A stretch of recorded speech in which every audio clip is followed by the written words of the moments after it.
Welcome to crime టెర్రరిస్.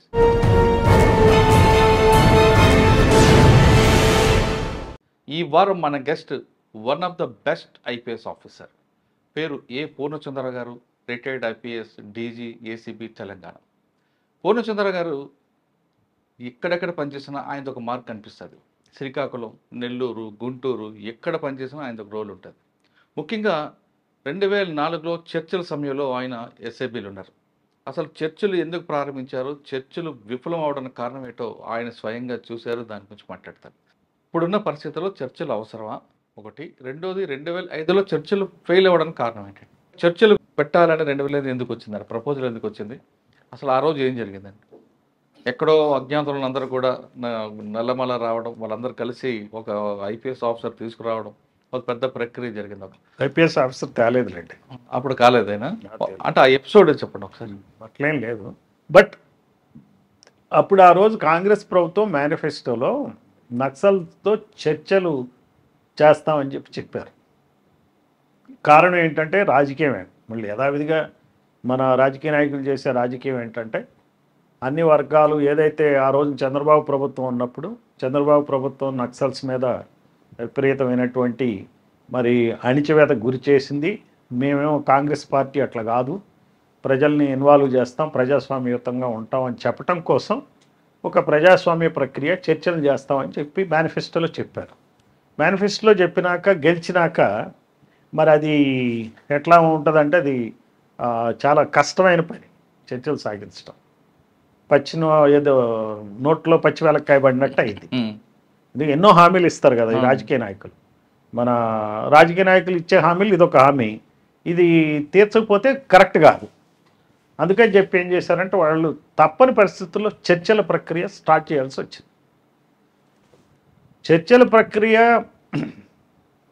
Is good, నా లెక్కలో it's the democratic process. అప్పటికి మీరు గుంటూరు అన్ని పనిచేస్తారు కదా, ఇదంతా జరిగే పని అనుకున్నారా? వాళ్ళ మూమెంట్, వాళ్ళ యాక్షన్ అని చూసారు కదా. మాకు అంత ఎక్స్పెక్టేషన్ లేదు. మాకేంటంటే అనిపించింది అసలు మీటింగ్ గ్రౌండ్ లేదు కదా. రెండు వర్గాలు చర్చలు కావాలంటే మీటింగ్ గ్రౌండ్ లేదు కాబట్టి చర్చలు పెద్దగా ఇట్ విల్ బి ఓన్లీ ప్రక్రియ. మరి ఇది ఎలా సక్సెస్ అవుద్ది అనేది మాకు కూడా అంత అంతుపట్టలే. ఇప్పుడు ఎజెండా ఏంటండి? ముందు చర్చలు వాళ్ళు ప్రామిస్ చేసినప్పుడు చర్చలు కండక్ట్ చేయాలి. ఓకే. సో చర్చలు కండక్ట్ చేసినప్పుడు కొన్ని విధి విధానాలు రూపొందించుకున్నారు. ఆ విధి విధానాల ప్రకారం వాళ్ళు ఫాలో కావాలా. ఏది గ్రామాల్లో ఆయుధాలతో తిరగరాదు అనేది, ల్యాండ్ మైన్లు పెట్టకూడదు అనేది, మరి వాళ్ళను వాళ్ళు బలపరుచుకునేటువంటి కార్యక్రమాలు ఏమీ చేపట్టకుండా యథాతథ స్థితిని కొనసాగిస్తూ సీజ్ ఫైర్ లాగా. So they should come forward and. అప్పటికి నిషేధం ఉంది కదండి? నిషేధం ఉంది. అంటే నిషేధం సడలించారా లేదంటే వాళ్ళకి? ఇప్పుడు గవర్నమెంట్ వాళ్ళు ఒక డెసిషన్ తీసుకున్నప్పుడు దానికేం పెద్ద ఇబ్బంది ఉండదు. Government it self when it takes a decision it's open democratic process కదండి. వాళ్ళేం తుపాకులతో రారు, మామూలుగా నిరాయుధంగానే వస్తారు. నేనేమంటానంటే చర్చ by it self is not wrong, talks by it self is not wrong. మనం చెయ్యాలి కూడా, చేయటం చాలా ఉన్నతమైన వ్యవహారం డెమోక్రటిక్ ప్రక్రియ. యాజ్ అ పోలీస్ ఆఫీసర్ వేరే రకంగా ఆలోచించవచ్చు, కానీ ఇక్కడ డెమోక్రసీ అనేది ఇంపార్టెంట్ అండి. మనకు అన్నిటికీ మించింది డెమోక్రసీ. ఆ ప్రజల యొక్క అభిప్రాయాలని పరిగణలోకి తీసుకుంటూ పాలన చేయాలి.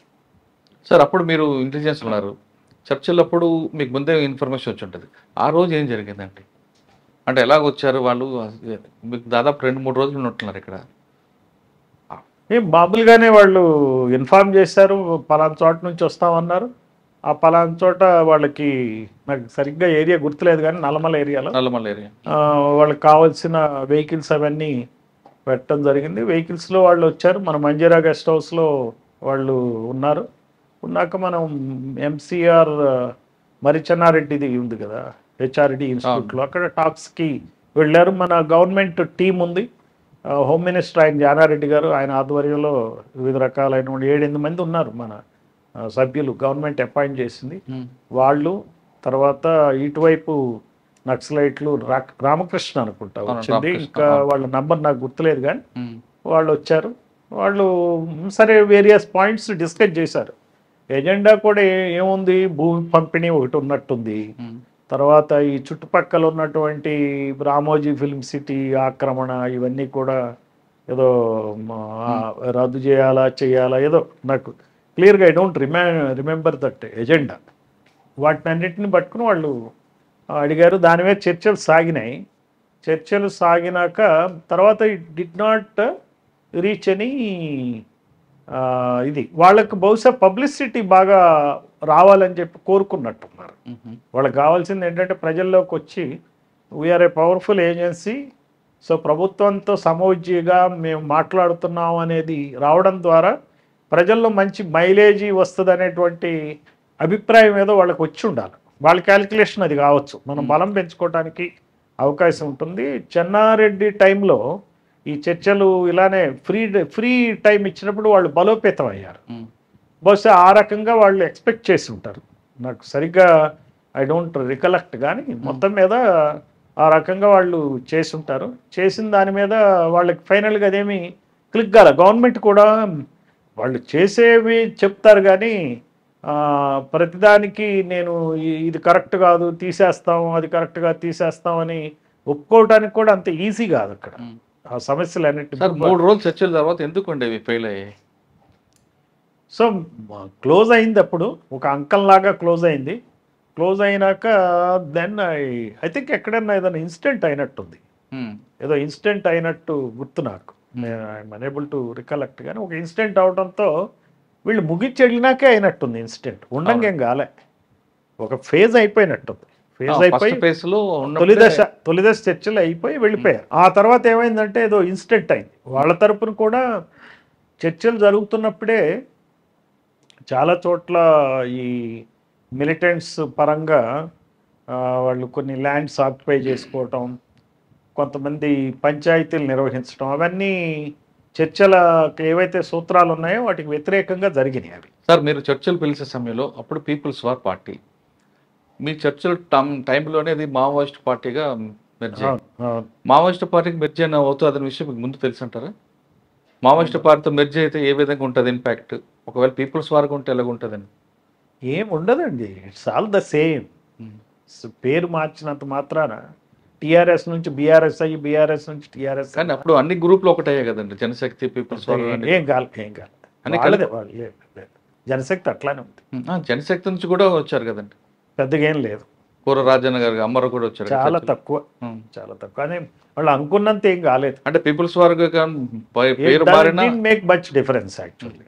వాళ్ళు అనుకుని ఉంటుంటారు కానీ అంతే. వాళ్ళు పీపుల్స్ వార్ పదాన్ని నుంచి సిపిఎంఐఎల్ మావోయిస్ట్ అని దాన్ని ఒక ఇంటర్నేషనల్గా ఒక మంచి పేరు పెట్టుకుందాం అనుకున్నట్టుగా అనిపించింది నాకైతే. బ్రాండ్ కోసమే కానీ పెద్ద ఇదేం కాదు. అసలు చర్చలు పీరియడ్ అనేది పార్టీకి నష్టం జరిగిందా లాభం జరిగిందా? అదేవిధంగా గవర్నమెంట్కి, ఐ మీన్ పోలీస్కి నష్టమా లాభమా? ప్రజలకి ముందు లాభమే జరిగింది. ఎందుకంటే ప్రజల్లో ప్రభుత్వం శాంతి కాముకత్వాన్ని ప్రదర్శించింది, ఫెయిర్ ఆపర్చునిటీ ఇచ్చింది. సో అనేది ప్రజల్లో ఉంది. So that way it gets benefited. వాళ్ళ దానిలో ఏమైందంటే ఎప్పుడైనా సరే మనం గుట్టు విప్పనంత వరకే దాని ఇంపాక్ట్. గుట్టు విప్పినట్టు అయింది. గుట్టు విప్పేటప్పటికి ఏమవుతుందంటే, మీకు ఒక సినిమాలో ఒక హీరో ఉన్నాడు అనుకోండి, ఆ హీరోని నిజంగా మీరు బయటకు వచ్చేస్తే, అతనికి విగ్గు తీసేసి బయటకు వస్తే ఎలా అయితే ప్రజలు ఇబ్బంది పడతారో, అలా ఏమైందంటే గుట్టు రట్టయినట్టయి అది తగ్గింది, ఇంపాక్ట్ తగ్గింది పీపుల్స్ వార్. కానీ అదే టైంలో వాళ్ళు కూడా బలోపేతం అయ్యారని రిపోర్ట్స్ ఉన్నాయి కదండి. గ్రామాల్లో రావడం, విచ్చలవిడిగా మిలిటెంట్ వ్యవస్థను పెంచుకోవడం, కొత్త వాళ్ళని లోపల తీసుకువెళ్ళడం అనేది మీకు కొద్ది రోజుల్లోనే, కొద్ది సంవత్సరాల్లోనే చాలా దెబ్బతిందిగా. మీకు మరోవైపు పోలీసులు లేను కానీ తర్వాత ఐ వెంట్ టు సెక్రటేరియట్, అప్పుడు అడిషనల్ సెక్రటరీ హోమ్గా వెళ్ళా. కానీ అదే తగ్గింది కదా. మరోవైపు పోలీసులు కూడా ఎవరైతే అజ్ఞాతంలో అందరూ కూడా ఐడెంటిఫై అయ్యారు, వాళ్ళ వే రోబోట్స్ తెలిసాయి, వాళ్ళ మూవ్మెంట్ తెలిసాయి, వాళ్ళ డంపులు తెలిసాయి. అంతే కదా. అదే విధంగా పార్టీకి నష్టం జరిగింది వాస్తవాన్ని. అంతే కదా. రెండు రకాలుగా కూడా. ఇప్పుడు ఎట్లా ఉంటుంది అంటేనండి, అందుకే నేనన్నా ఎక్స్పోజ్ అయిపోయారు.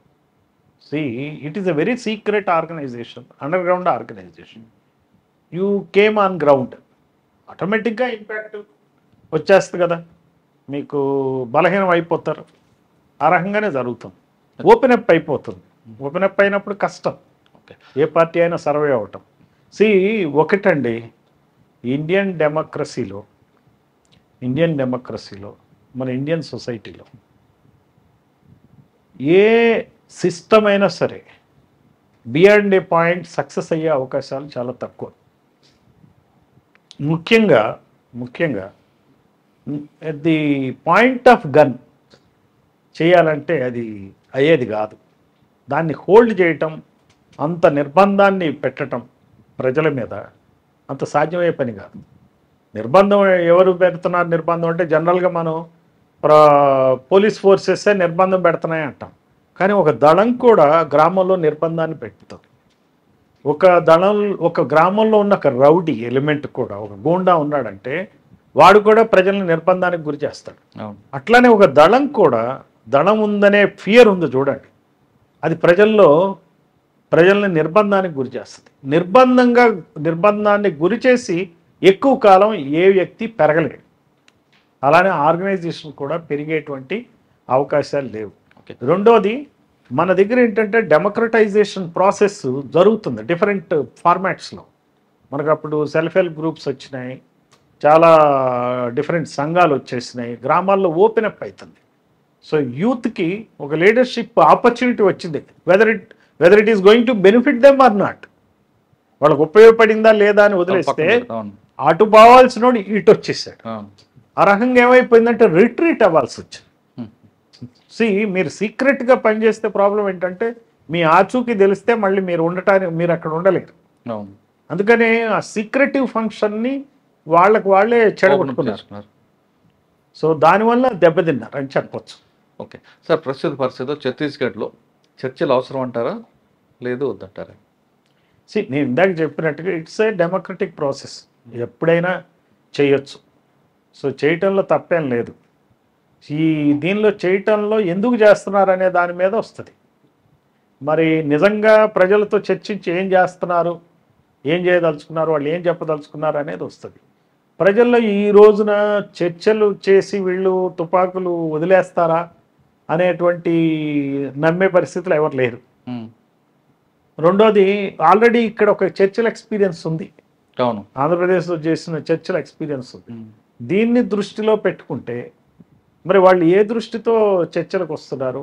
ఆపరేషన్స్ని డిలే చేయడానికి వస్తున్నారా, వాళ్ళ యొక్క ఉనికిని కాపాడుకోవటానికి, ఇంకా మరిన్ని నష్టాలు జరగడానికి వస్తున్నారా, లేదంటే మేధావి వర్గాన్ని అపీస్ చేయటానికి, వాళ్ళని ఇంప్రెస్ చేయటానికి మేము చర్చలకు వస్తున్నామని చెప్తున్నారా అనేది కూడా మనం చూడాలి. అంటే ఇప్పుడున్న సమాచారం ప్రకారం ఆపరేషన్ కగారు జరుగుతుంది కాబట్టి ఆ ప్రజలను తట్టుకోవడానికి, కొంచెం ఊపిరి పీల్చుకోవడానికి చర్చలను ముందు తీసుకొచ్చారన్నది ఒక వార్త. కావచ్చు. అది మనకి ఇప్పుడున్నటువంటి అధికారులకే వాటి గురించి అవగాహన ఎక్కువ ఉంటుంది. మాకు సమాచారం ఏమి ఉండదు కదా, నువ్వు ఏదో ఊహించి చెప్పడమే కానీ it doesn't help. Okay sir, చర్చల పేరు మీద రావడం కూడా వాళ్ళ ఆలోచన వ్యూహం కాదు అని చెప్తున్నా. మరికొంతమంది ఏమంటున్నారంటే 45 సంవత్సరాల నుంచి దాదాపు దండకారిని ఉన్నారు కాబట్టి అప్పుడు వాళ్ళు చేసిన ఈ కార్యక్రమంలో చేసిన డెవలప్మెంట్ మీద కూడా చర్చలకు వస్తే బాగుంటుంది అంటున్నారు. వాస్తవం? ఎవరు చేసిన వేరే వర్గం కూడా 45 సంవత్సరాలు దండకారికి వాళ్ళు పరిమితం అయ్యారు కాబట్టి ఈ 45 సంవత్సరాల్లో ఆదివాసీల కోసం పార్టీ ఏం చేసిందో అది కూడా చర్చల్లో భాగంగా ఉంటే బాగుంటుంది అంటారు. అంటే ఈ మాట అనేది ఎవరు? వాళ్ళకి వ్యతిరేక వర్గం. వాళ్ళు వ్యతిరేక వర్గం, నక్సలైట్ వ్యతిరేక వర్గం. వాళ్ళు ఏమేమి డెవలప్ చేశారు ఇంతవరకు అని అంటే వాళ్ళ ఉద్దేశంలో వాళ్ళు ఏం డెవలప్ చేయలేదనే. అంతే కదా, ఏదన్నా నొచ్చి ఏముంది అంతలో ఎవరికి వాళ్ళు. సార్ ఇప్పుడు మీరు పొలిటికల్గా చూస్తున్నారు, ఇందులో మనం లీగలైజ్ చేస్తే పార్టీ చాలామంది వాళ్ళు చేసిన త్యాగాలను ఎవరు మనం తక్కువ అంచనా వేయట్లేదు. అటువంటి త్యాగం చేసిన వాళ్ళు రాజకీయంగా వచ్చి పొలిటికల్గా పోటీ చేస్తే బెనిఫిటా కాదా? చెప్పలేము. ఎందుకంటే వీళ్ళలో కరప్షన్ ఉండదు, లావిష్ ఉండదు కాబట్టి అటువంటి వాళ్ళు రావడం మంచిది అంటారా ప్రజాస్వామ్యంలో? అట్లాగా ఇప్పుడు ప్రతి చోట కూడా మనిషి ఈ వ్యవస్థలోకి వచ్చినాక ఈ వ్యవస్థలో తను ఎలా ఫంక్షన్ చేస్తున్నాడు అనేది మనం చూడాలి. ఇప్పుడు అస్సాం గణ పరిషత్ అని ఉంది, స్టూడెంట్స్ ఆర్గనైజేషన్. అవును, వాళ్ళు ఏం చేశారు చూడాలి. త్యాగపూరితంగా చేశారు. తర్వాత ఏమయ్యారు? కాంగ్రెస్ పార్టీ ఉంది, చాలా త్యాగాలు చేసి అధికారంలోకి వచ్చింది అన్నారు కాంగ్రెస్ పార్టీ. ఏం చేసింది కాంగ్రెస్ పార్టీ? ఫైనల్గా ఏమైంది? TRS party. టీఆర్ఎస్ పార్టీ ఎన్నో త్యాగాలు చేసి తెలంగాణ తెచ్చుకుంది అన్నారు. తెలంగాణ తెచ్చుకున్నాక నాయకులు ఏం చేశారు? తెలుగువారి ఆత్మగౌరవం అని ఎన్టీ రామారావు ఆత్మగౌరవం అని చెప్పి టీడీపీ పెట్టాడు, అయ్యింది. మరి వాళ్ళు ఏం చేస్తున్నారు? అంటే ఈ అధికారంలోకి వచ్చినాక మనిషి అధికారాన్ని చూసినప్పుడు, అందులో ఉన్నటువంటి బెనిఫిట్స్ పొందినప్పుడు మనిషి ఎలా మారుతాడు అనేది వేరు. అడవిలో ఉన్నప్పుడు ఎలా ఉంటావు, అధికారంలో ఒక మంచి కనుక ఇది చార్టెడ్ ఫ్లైట్లో తిరుగుతూ అధికారాన్ని అనుభవిస్తూ ఎలా ప్రవర్తిస్తున్నావు అనేది ఆ మనిషిని బట్టే ఉంటుంది. అంతేగాని వాళ్ళు పార్టీ ప్రజాస్వామ్యంలోకి వచ్చి పోటీ చేస్తే మార్పు వస్తుందని మనకు అనుకోలేము. నేను కాదు, అది మనం చెప్పలేమంటున్నాం. అది వాళ్ళ యాటిట్యూడ్ అంటే వాళ్ళ ప్రవర్తన బట్టి చెప్పానుగా, ఎగ్జాంపుల్స్ చెప్పాను. అవును, మీరు అస్సాం అస్సాం గణ పరిషత్ చూసా, కేజ్రీవాల్ ఆప్ ఉంది, కాంగ్రెస్ పార్టీయే ఉంది, ఇప్పుడు బీజేపీ ఉంది, ఆర్ఎస్ఎస్ 100 సంవత్సరాల క్రితం పెట్టిన ఆర్ఎస్ఎస్ పార్టీ ఉంది, ఆర్ఎస్ఎస్ బేస్డ్ పార్టీ ఉంది. వాళ్ళని కూడా చూస్తున్నాగా. అందరూ కూడా అధికారాన్ని ఎలా ఇప్పుడు అవినీతిని అంతం చేసే ప్రభుత్వాలు ఏమన్నా ఉన్నాయా అండి? ఇప్పుడు లేదు. బీజేపీ బెస్ట్ ఎగ్జాంపుల్ ఇచ్చారు కదా, అస్సాం గణ పరిషత్ ఒకప్పుడు త్యాగం మీద పుట్టిన పార్టీ, తర్వాత సీఎం అయ్యారు మహంతి. ఏమైన తర్వాత కరప్షన్ అయిపోయింది కదా. ఇక్కడ మరి టీఆర్ఎస్ అంతే. మరి ఎవరండి? టీఆర్ఎస్ కన్నా అస్సాం గణ పరిషత్ అంటే స్టూడెంట్స్ ఆర్గనైజేషన్. అది అదే, అదంత పెద్ద స్టూడెంట్ ఆర్గనైజేషనే తర్వాత పవర్లోకి వచ్చిన తర్వాత మారిపోయింది. హిందుత్వవాదం మీద ఉన్న బీజేపీ ఉంది. ఎంతవరకు అవినీతి నడిచింది? ప్రత్యర్థుల అవినీతి నడచడానికి సిబిఐ ఈడీలు వాడుతున్నారు, కానీ ప్రత్యర్థి రాజకీయ నాయకులు వాళ్ళ దగ్గర అవినీతి లేదని చెప్పాలా? అవినీతి లేదా? ఎందుకు లేదు? కంట్రోల్ చేస్తారా? లేదు, ఉంది కదా. ఏం చెప్పాలా మనం? అధికారం రాగానే మనిషి మారిపోతాడు. when he gets into power.